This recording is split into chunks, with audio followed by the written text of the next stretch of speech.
Salut les enfants, moi c'est Silice, le directeur général de l'enfer, DGE. Bienvenue aux confessions du directeur général de l'enfer, DGE, c'est-à-dire, moi, à mes confessions. Comme, chaque histoire, commence par un jour, un jour, un jour qui n'est pas aujourd'hui, qui n'est pas demain, mais, qui est un jour, enfin, il était une fois, une fois. Il était une fois, dans un petit coin de l'enfer appelé DGE, notre cher Silice. En tant que directeur général, Silice était responsable de maintenir l'ordre et de gérer les punitions. Mais il avait une petite manie, il aimait se moquer des présidents africains chaque fois qu'il en avait l'occasion. Un jour, Silice se promenait tranquillement dans le couloir des flammes éternelles lorsque soudain une porte s'ouvrit brusquement. Il regarda à travers l'entrebâillement et vit un homme vêtu de riches habits, entouré de gardes du corps. Qui donc est-ce ? Murmura-t-il. Silice referma la porte et décida de suivre cet homme mystérieux pour comprendre ce qui se passait.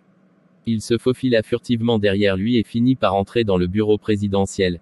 Là, Silice découvrit qu'il s'agissait d'un président africain en visite dans l'enfer pour une réunion secrète avec les démons. Il avait de grandes idées pour améliorer son pays et voulait demander l'aide de Satan lui-même. Intrigué, Silice écouta attentivement la conversation entre le président et Satan. Le président vantait ses plans ambitieux, mais il était un peu naïf sur la façon dont il devait s'y prendre. Silice, ne pouvant se contenir, s'approcha discrètement du président et chuchota.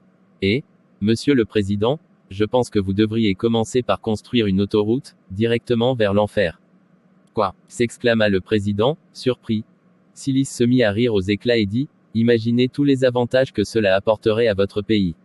Le trafic serait si fluide, les gens pourraient facilement se rendre en enfer pour récupérer leurs dettes, les taxes sur l'essence paieraient les pots de vin des politiciens, c'est une solution gagnant-gagnant. » Le président s'était figé sur place, sans savoir quoi répondre.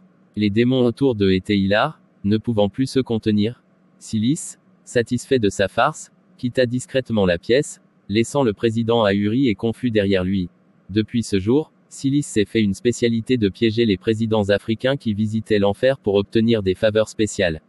Il concoctait des farces hilarantes et se moquait de leur naïveté, tout en gardant un œil malicieux sur les affaires de l'enfer.